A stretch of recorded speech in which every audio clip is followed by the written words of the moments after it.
Hello, everybody. I am here today with the elusive Max of our very own Anansi. He is one of our four strategists. He has been with us quite a long time at this point. We've been trying to pin him down for an interview for a while. So today we are going to be talking about how to keep your projects on track. And I am so excited to have you here, Max. I know you have so much wisdom to share. Just be welcome. I hope I have some wisdom to share today. Well, you're always sharing great wisdom during our calls. So if the wisdom falls flat, we can always just cut it all out. No, I'm just kidding. I'm sure you'll do great. So I'm going to start out with the same questions I always start out with. I'm curious, in your own words, what is your superpower in business and in the world? It's interesting. If you would have asked me this a little while ago, I would have probably been very quick to answer writing, just communication in a very basic level. And I think something that's been really exciting about my time with Anansi is that I would just expand that and think, I think my superpower now is connectivity beyond just the writing and sort of being able to liaise between partners and clients and push myself out of my own comfort zone to make other people more comfortable, if that makes sense. So just sort of the navigation of what can be murky water sometimes. I really like what you said there about, being willing to push yourself outside of your comfort zone to like create a comfortable space for other people. That's something that I don't know if this is what it officially means, but I call holding space. And I think that that's a really undervalued skill, is to be able to hold a safe space for people. Now, I'm curious, why does the world need that superpower? Why does the world need what you do? I think especially in our line of work, when people are working not just in different offices on different continents, we're all over the place. It's hard to keep everything in check. And I would not have considered it a superpower of mine before, but it was something I needed. Particularly, I used to freelance and I saw firsthand how things get lost in communication, how balls get dropped. And one small thing, even me saying, oh, I can hand this in a couple hours late. I can hand this in tomorrow. That snowballs in such a huge way for partners and clients in ways that I didn't even really understand before. So I think that sort of accountability and connectivity and keeping people connected just means that everything runs smoothly and everyone gets to breathe a little easier.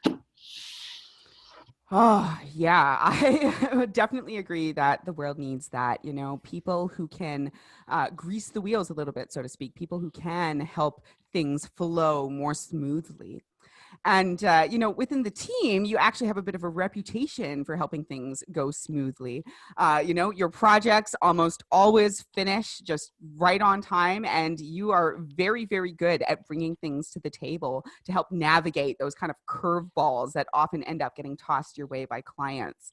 So I'm curious, has it always been that easy? Have your projects always gone super smoothly, or is this something that you've kind of evolved into over time? Yeah, no, it definitely wasn't always like this. And I think you've seen firsthand how much I've sort of evolved in my time here.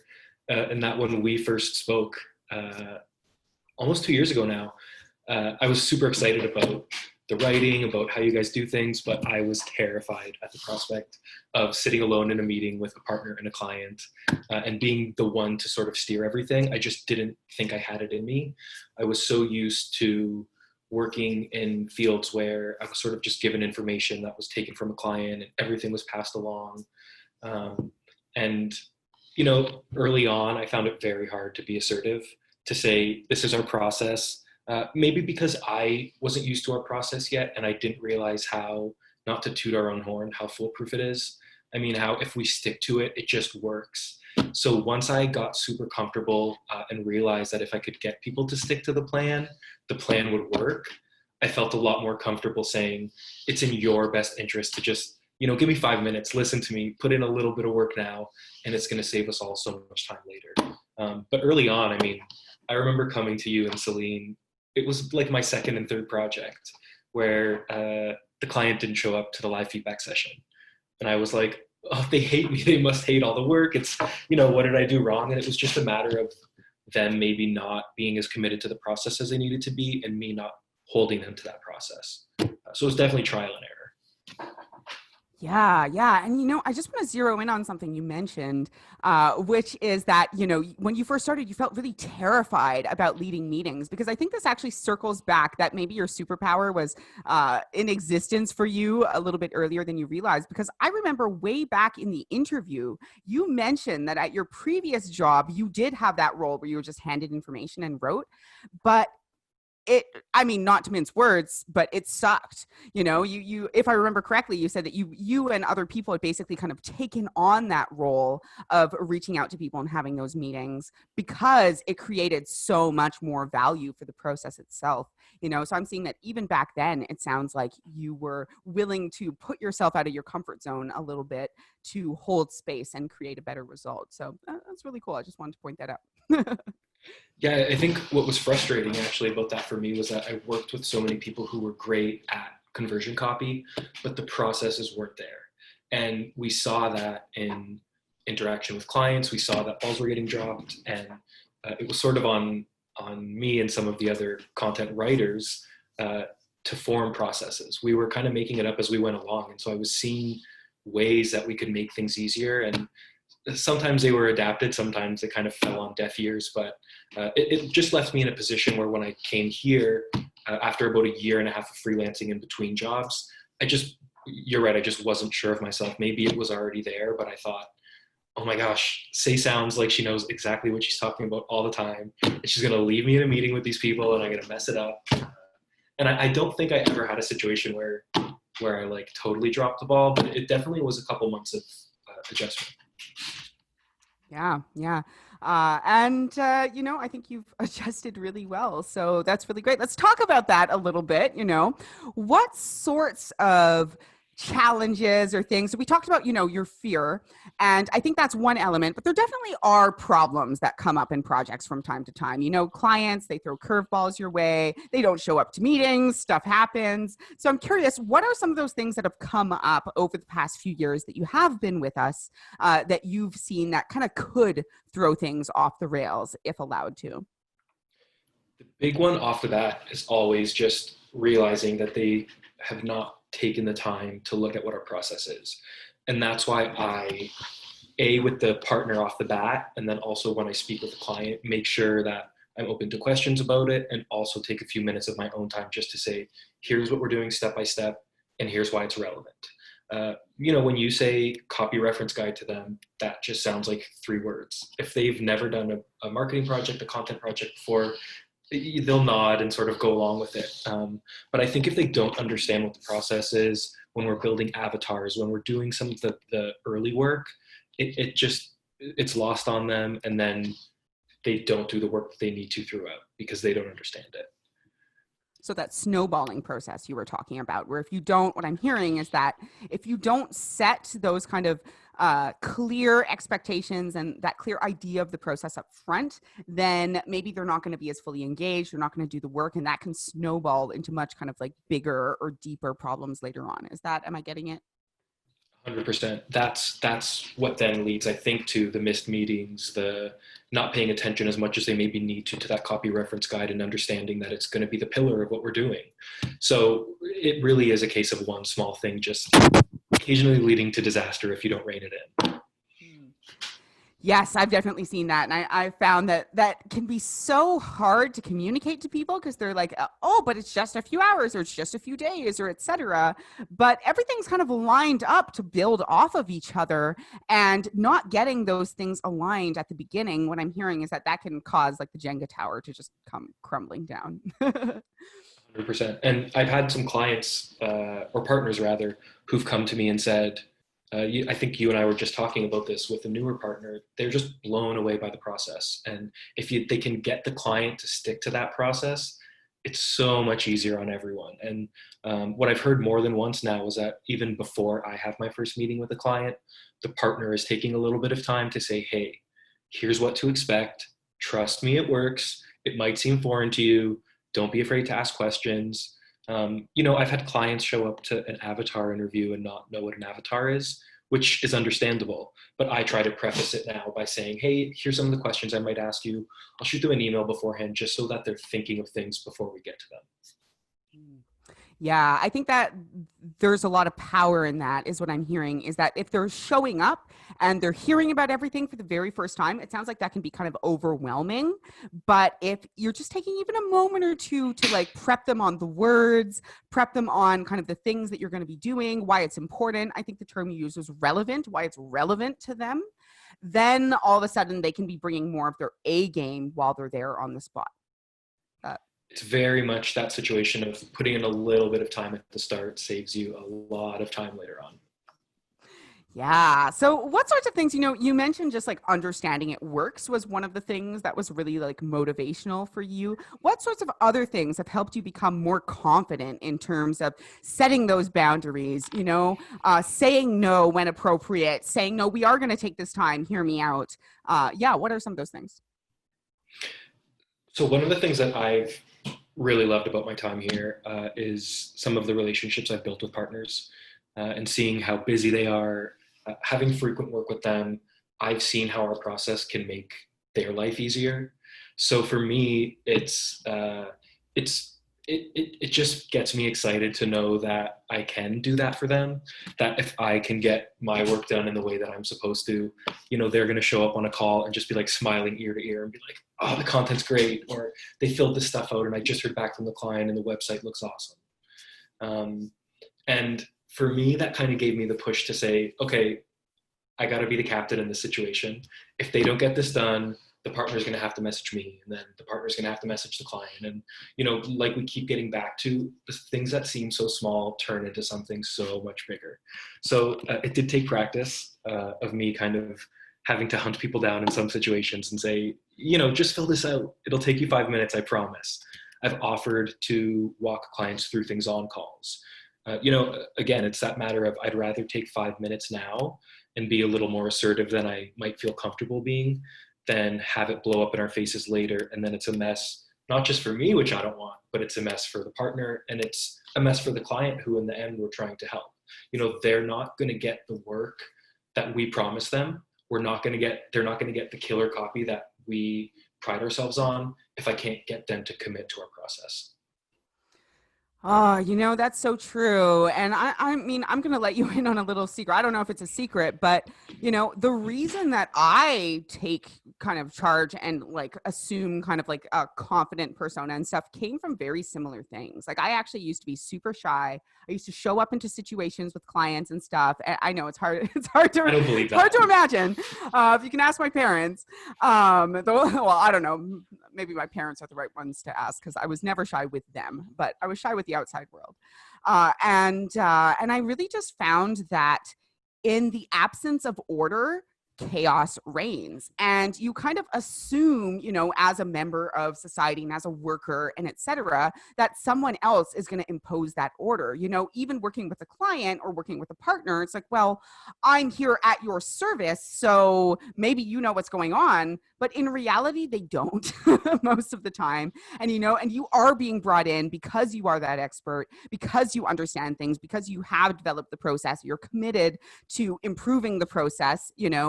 And I found that over time, the confidence of realizing that, oh yeah, I can create amazing solutions just by taking that 5 minutes, doing something that's a little bit uncomfortable, pushing myself a little bit outside of my comfort zone. It's so powerful. And actually, I perceive like transformed me as a human to be more of a leader, because the power of good leadership is just, it's so strong. It's what you're describing, right? The difference between everything turning into a chaotic burning mess and somebody hopping on a call with a huge smile being like, wow, thank you, this is amazing. It also totally reverberates into other things. I mean, if I could get comfortable, chasing strangers and telling them you have to do this, it's made me more comfortable in my life saying things that I maybe normally wouldn't say, speaking up for myself in situations, and also just being someone to, if I see something going wrong, feel like I can take charge a little bit and feel like if I can put a process to it, which if you knew me before I worked with Anansi, I'm like the most chaotic person in the world. I'm just like, everything's all over the place. I always get my stuff done, but there's not always order to it. And just seeing how immaculately a finely tuned process can work and like having a plan can work, it's changed things in my brain. Isn't it addictive? Like it's so addictive, I find. I'm like, oh, I could put 5 steps to this. I could like literally put the numbers 1 to 5 in front of actions, and suddenly it is easy, or at least doable, and Doable yeah, is the word. doable. Yeah. Small steps make Yeah. everything doable. We talked about this internally at the start of this year, just sort of keeping ourselves accountable. And a big part of that for me was writing stuff down and giving myself a set amount of things I need to do every day, even if it's as small as answer this email. I just think a plan and sticking to a plan goes such a long way, particularly when, like I mentioned earlier, we are all over the place. Our clients, our partners, our team, we're all over the place, and so one dropped ball is just a mess.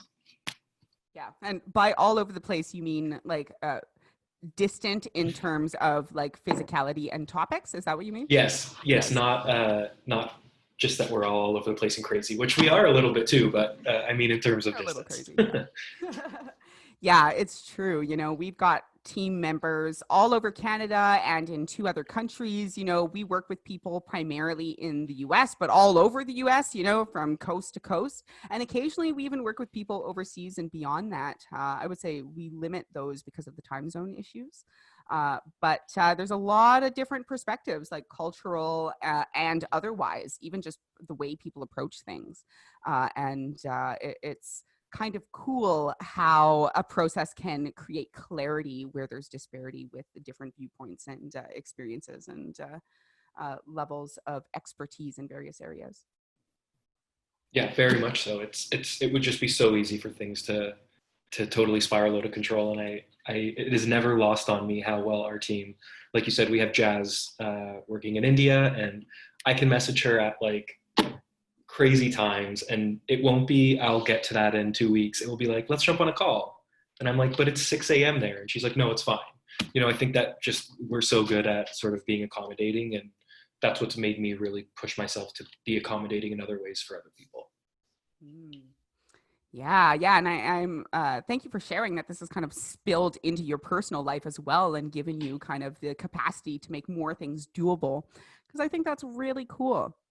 But I want to circle us back to something you said a little bit earlier. You were talking about how a lot of the time, even partners can start to set up expectations and do some things up front to make the project go more smoothly. So I'm curious, through the lens of copy, because I think copy is a big challenge for a lot of people we work with, but also in general, what are some like little things that partners can do upfront? So digital agency leaders can do upfront to make their projects go a little bit more smoothly, and some of that 5 minutes at the beginning to avoid the hours and hours of stress at the end.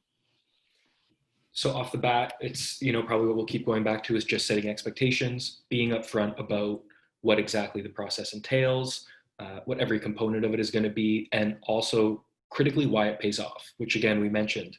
Even if you go through everything and they don't understand and are maybe too timid or embarrassed to ask, oh, but what does that mean? Or how is a copy reference guide going to be relevant to the content that goes on our website? They might not want to ask that. And if they don't, it's just going to sort of hinder everything going forward. So I think just being open and asking frequently, do you have any questions? Does that make sense to you? I probably do that ad nauseum in some of my meetings, but it always serves me better than finding out 2 weeks later that they didn't understand something I said. So pretty much all of my meetings start with, one, I speak very quickly. Please tell me to slow down at any point. And two, stop me anytime something doesn't make sense or anytime you have a question. So clarity above all else. Just make sure that they're on board, and then you got to kind of take it from there. Okay, so I'm hearing a few different things. Let me see if I can kind of break down the key points, the gold nuggets in there. So one of them is setting expectations, and I want to get into what specifically that means. So I'm hearing answering the questions that you get asked a lot before they even kind of get asked, and just establishing what are the steps and what is the value. That's kind of what I'm hearing you define setting expectations as. And then once you kind of make sure they understand the specific service and process that you guys are going to be working on together, I'm hearing that you do a little bit of kind of logistical, like meta stuff, in the sense that you're on the meeting and you say, look, don't be afraid to interrupt me or to ask me to slow down, don't be afraid to interrupt with questions. So those things aren't necessarily directly related to the service, but they are helping you get more out of the time you're spending together to deliver the service. You're helping to kind of set expectations around not just what they're going to be doing and what kind of deliverables they're going to be getting, but also around, how to interact with you for success, how to, as a former mentor of mine said, how to bring your A game, how to make sure that you are playing with your A game and bringing your A game to the meetings amidst all of the insane busyness and other stuff that might be going on. Yeah, and I think, at least for me, it's something that's kind of easy to forget because we live and breathe this type of work, is that the companies we're working with don't. For a lot of them, it's their first time having web content. It's their first time doing growth strategy if they're doing that. So they don't, A, know our terminology, B, always understand the importance, or even have the right expectations off the bat. They just don't know what they're in for. And that can be super overwhelming. And that's small companies who've never done it, or bigger companies who've had other people sort of doing it for them. So a lot of people are coming in very green and just kind of, maybe thinking they also don't have to do any work, which is another important expectation I think partners have to set. And I also always try to set early on is, if I asked you to fill out a form and say it's going to take 5 minutes, I'm not lying to you. It's going to take 5 minutes. Just fill it out now. It'll save us later. If you say you're going to come to a meeting, please show up to that meeting. If you can't, let me know beforehand. It's just really setting the expectations for follow through. If you follow through, we follow through. And ideally at the end, everyone's going to be very happy with the results. Yeah, I think that's a really important thing to note, is that clients, even though they are hiring you for your expertise, it sounds like they sometimes don't understand exactly what that means. They think, okay, cool, maybe I'm going to sit back and you're just going to do everything. Or they think almost the opposite sometimes, like every single thing you do needs to be like over observed and ripped apart and etc. But what I'm hearing is that you need to communicate to them and get clear around what type of work they're going to be doing, how they are going to be contributing to the project, and also the value of that contribution, so that they do understand, if they miss this thing, it is possibly going to throw the whole timeline off. Or if they miss giving you some information, for example, then you're not going to be able to do the best work you can for them because you don't know what you don't know. And kind of those aspects of how they are going to exist within this experience. What do you need from them? Not just what are they getting from you? Yeah, and one thing, this might even come from you. I think that you've sort of given me so much knowledge over the last few years that I don't know if it's coming from you or other places, but something I always say is, I'm an expert in content and strategy, but I am not an expert in agricultural manufacturing or in, the healthcare industry. So we rely on clients to give us the information we need. I can't make it appear out of thin air. And I know I'm asking them a lot of questions. So that's why I feel like I also need to be open to questions. If we could spend 3 meetings prodding them for 45 minutes, and it's sometimes stuff that they've never thought about, that they've never had to answer before, they've never really dug that deep into some aspects of their business, I have to be open to take whatever questions they have too. And I think it's part of sort of this environment of working from home where I always say to them, I'm not going to lie, my phone is always on. If you have a question, send me an email.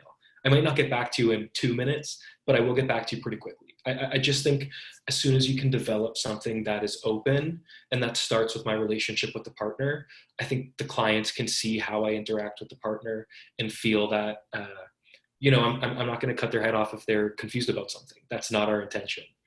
So I think if you can sort of harbor something that just is productive back and forth, it leads to a greater end result every time.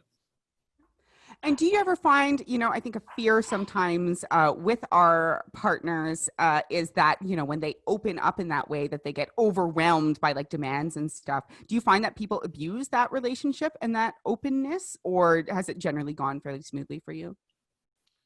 It's interesting. I think when I didn't have a process in place, when I was either freelancing or with my last full-time job where there just wasn't any real guidelines, it could be abused. Even from, sadly at the time, like some people in the company, it was sort of like, we'll expect you to get this done the second we send it to you, or answer this right away, or give me this, give me that. I think the beauty of the process that we're working with is that there is a time for everything and there's checkpoints. So I'm never going to move ahead writing content if I don't feel like 110% that copy reference guide was approved. And something we talked about a little while ago is I'll always send it to them after a call and say, look, I know you just took in 45 slides of information. Most of it came directly from you, but that's overwhelming. It's overwhelming for me too, reading it back to them, and I'm the one that wrote it. So I think people need a little bit of time to sit with some of the information, to say, oh, that sounded right in the call, but what if we do this?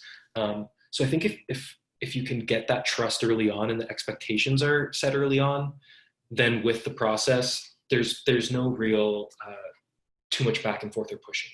It's just a matter of giving people a space where they feel like they can speak up if they're not happy with something or if they don't understand something. Okay, so I'm hearing that because you've already created the constraints, the boundaries, the expectations, even the scheduling, people who aren't aware, we do most of our scheduling at the first meeting, so everyone knows kind of when things are going to happen roughly. Then giving that kind of openness, or establishing that safe space where people can reach out to you and ask questions and etc., doesn't go off the rails because you've set up rails, where in past experiences that you've had, when you didn't have those kind of like boundaries in that process established, and so people kind of weren't sure what was happening or what to expect next or what was going on, there would be a lot more of like, get this done right now, or like emergency messages. And one of the things I'm kind of thinking as well is that perhaps the fact that you do establish yourself as that expert, as that specialist, the person with the process who knows what's going on, maybe that separates you from being just that order taker who's going to do things because they don't feel like they need to kind of take charge and tell you what to do because you've got it under control. Would you say that's accurate? Yeah, I mean, no guidelines early on and no established relationship means the client has no reason to trust me. So when they're just handing their information to someone else and saying, this is going to a content writer, he's really good, trust us, I wouldn't believe that. I mean, I was really good, but I wouldn't believe that if I was the other person. So it just leaves so much room for uncertainty and for them to say, oh, wait, he didn't answer my email right away. Now I'm going to get angry. Whereas in our process, again, it keeps going back to those expectations at the beginning. If they know that there's a time and a place for everything, if they know that there's going to be 2 weeks between getting to look at the CRG and then getting the first bit of their drafts, they know that there's time for everything to be addressed. So there's not like this internal panic of, oh no, they don't understand me and they're not listening. That's the first thing that I want to get rid of in that initial meeting. Yeah, excellent. Excellent. And so I'm just curious, because sometimes there are clients who can be a little bit more challenging, or, I think it doesn't matter. One thing I've learned is it doesn't matter how good your process is. You're occasionally going to have a client who just refuses to abide by it. As we call them in the industry, those PDA clients. You can look up that acronym yourself if you don't know what it means. So what are some red flags, from your experience, those people who just like refuse to be constrained and refuse to be led? Are there any red flags up front that can kind of let you know who those clients are so that a partner might be able to like screen or spend extra time setting expectations or something like that? Yeah, so chasing someone off the bat is always a red flag to me. If they can't respond to the first email or get the first form you sent them filled out, you have to wonder why. If they can't get something this simple done, what is it going to look like later on when we're really trying to mine them for information? And then from there, it's a missed meeting with no follow-up. It's sort of unwillingness in a deep dive interview to really dig deep, because again, the first thing I say is, you're the expert on your business. If you can't answer these questions for me, maybe I didn't preface it well enough, but generally it's that they're just kind of not trying, I find. So I have found, and I've said this in internal meetings, usually by the time we get to that copy reference guide, I'll know if the drafts are going to be a disaster or if we're like in the clear, because there's just so many checks in place to see how people are feeling. And I'm kind of trying to check their temperature throughout and seeing, like, are they committed to this? Do they understand the value of it? Because if they don't understand the value of it, they don't care and everything snowballs. And if they're just not committed to it, there's only so much that we could do. Like you said, the best process in the world can't get someone who doesn't care about their website to care about their website. Mm. Yeah, I hear that for sure. So some of the things that I'm hearing, are usually consistent throughout the whole thing are not responding and not showing up to meetings. And I'm hearing just not being present, like even if they're showing up, but they're not really present, like maybe they are mentally elsewhere and maybe just not engaged with the process. Or I know I have personally had the experience where I can straight up just tell that the person I'm talking to on video is doing other things on their screen while we're supposed to be doing this process that they paid for, sometimes quite a bit of money for. Just if I can translate some of these things for the partner's sake into maybe things you can identify in the sales process, I will say, as someone who has done both projects and sales, usually this behavior shows up before you ever sign anything as well. Like if you're having somebody say, oh, instead of booking through your calendar, can we book in this specific way? And maybe you give me an hour and a half window in order to, make things work for me. And then you call me when I tell you within that window or something like that, like if people are making it challenging, and they don't have a valid reason. Sometimes, people are just busy and you work with them as best you can. But sometimes you're like, really? Like if you're getting that kind of sinking feeling in the pit of your stomach before you've even gotten started, then it's probably not going to go as well. Yeah, it goes back to that. It's just being non-committal, really, whether it's in that sales part or it's later on. It's we're living up to our part of this. If they don't want to, there's only so much we can do. And I've found myself very lucky because all of the partners I've worked with, they're always on our side. They understand we're trying to make their life easier. And for me, it's been 10 times out of 10. They've seen the same things in the clients that I'm seeing. And what's great about us meeting weekly with the partners, even outside of the client interactions, is I've had those red flags come up from partners. And also 10 times out of 10, the partners are right. Like one of the projects that I've had the most trouble with, the only project I've really had trouble with for like the last 6 months, was one that I remember again saying to you and Celine, there's some red flags here. The partner told me they've stopped and started marketing projects several times. It seemed to me early on that they didn't really understand the value of it. They were kind of just doing it to do it. And even in our first meetings, 2 people were in an office together and I was watching them text and someone else was in their car and they were never really answering questions. And I remember describing it to the partner as like, it felt like we were pulling teeth. It was just so clear that they didn't want to be there, and not shockingly, they didn't show up to the next meeting. And that was a very long time ago and we haven't had any subsequent meetings. So I think it goes back to that, when people show you who they are, believe them. If it looks like they're going to be a problem, they're probably going to be a problem. Yep. Sometimes if it looks like a duck and quacks like a duck, well, it's a duck. Believe what you're seeing. Yes, believe what you're seeing. I like that. And I feel like we could go into a whole other conversation around kind of how to deal with it once it starts to go off the rails. But I do want to be respectful of your time, and maybe just get you back on another time. We'll see. We'll work up to that. But all right, lightning round questions. Are you ready for a few more rapid fire questions? I don't know if I'm ready, but I'm game. Excellent. Awesome. Okay. Courage is not the absence of fear. It is action despite it. So yeah, you're just being super courageous. So what gets you up in the morning other than coffee? Oh, other than coffee, you know what? This is the first time in my adult life that I actually get really excited about my job. And some of it is because how it's been framed internally. Our team is so happy and excited to do the work we do and always sharing new information. And I've gone from marketing being a job I have to something I really love. And I just think the community of partners we have makes it exciting for me to get up and do the work I have to do. And then if we're not just talking about work, I'm excited to get up and play with my chinchillas. And, I'm just generally like a pretty excitable person. Excellent. Yes, I was not expecting that answer, but oh my gosh, like, thank you. What an awesome compliment for me as a business leader to know that you're super stoked to do the job.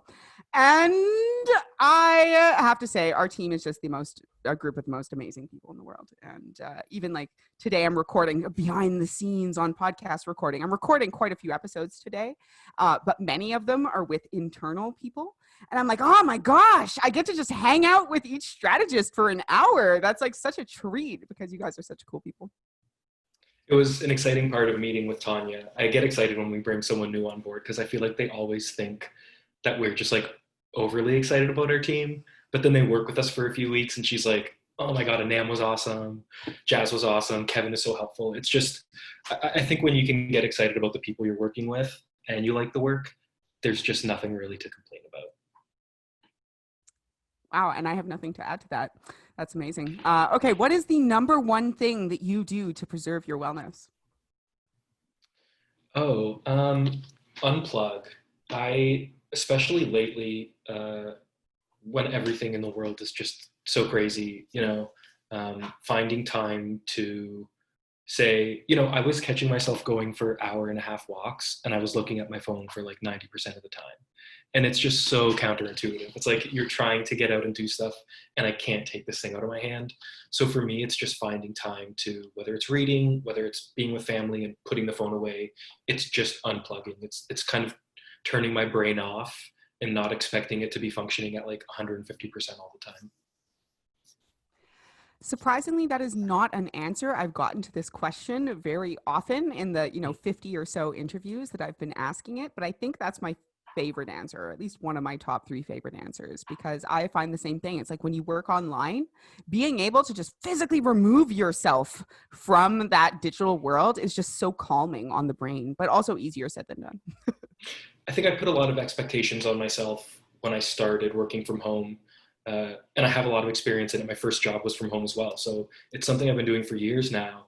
And I put this expectation on myself that because I'm at home, I have to answer an email 30 seconds after it comes. I have to have the Slack app open all the time in case someone messages me. And part of saying no to other people has been I can also say no to myself and be like, hey, if today at 6 o'clock you turn everything off, the world is not going to explode. You did your Yep, work. that It's is fine. okay. Yes. Yeah. And it's a big step because I think we're just, me and my friends and everyone is just, we're so connected all the time. Yep, me too. And we are of the generation where, I don't know about you, but I've been connected all the time for most of my adult life. I'm starting to realize, like, do I really want to be this connected all the time for my entire adult life? Because it's exhausting. It gets really exhausting. Yeah, very much. I was late on the cell phone trend. I was like the last kid to get one. So I feel like I was making up lost time for a while, going overboard on it. But now I just, you need your space some days. And I think the way you put it is, you have to consider your own wellness. And if you don't, then the work will suffer. Everything will kind of just fall to crap. Yep. Radical wellness, my favorite Anansi value, which is you need to be as intense, or we believe in being as intense with your personal time as we are with work, because we're all overachievers with work. And it's 100%. easy to just let your own needs slide. All right. Do you have any last words of wisdom that you want one of our listeners, a digital agency leader, to walk away with? Words of wisdom, I'd say, keeping on with what we've talked about today, just trust the process. I cannot speak highly enough about how much the process that I've implemented here, like I said, has not only worked for me in the content setting, but also in my own life. So I would say just, find what works for you. I think that I have finally found something that really works for me. And it's just making sure that I can carry people from A to B and then bringing it to completion. So, I guess it's kind of all over the place in terms of final words, but just kind of trust what works for you and roll with it, and don't expect that things are going to work out 100% of the time, even if the process is kick-ass. Because like you said, we have a killer process. I've been going on about it for 45 minutes, but it's not always going to work, and don't be so hard on yourself if it doesn't. Yeah, wise words and well said. Absolutely. All right. Do you want to tell the audience where they can find out more about you if they're curious? The Anansi website, of course. I'm on the bios page of the Anansi website, and you can find my work by contacting me, I guess, by starting a project with me. Yes, if you are interested in starting a project with Max, just contact us at 1-888. No, just kidding. But do go on our website, do hit that contact, or I think it's Let's Talk is the button, and do start a conversation with Tanya, because we have helped a lot of people. And, you know, none of this wasn't intended to be like a 45-minute like boost up of how awesome we are. But I'll take it because we are awesome. And I feel very, very proud of these processes we've created and the value that we've been able to provide for so many different companies. It's awesome. So thank you, Max, for coming on here, for getting vulnerable, for sharing about your experience, your journey, how you've grown. This was a treat for me. As time has gone on, as our processes have gotten better, I don't necessarily get very much one-on-one time with you to kind of hear what's going on in your brain and in your space.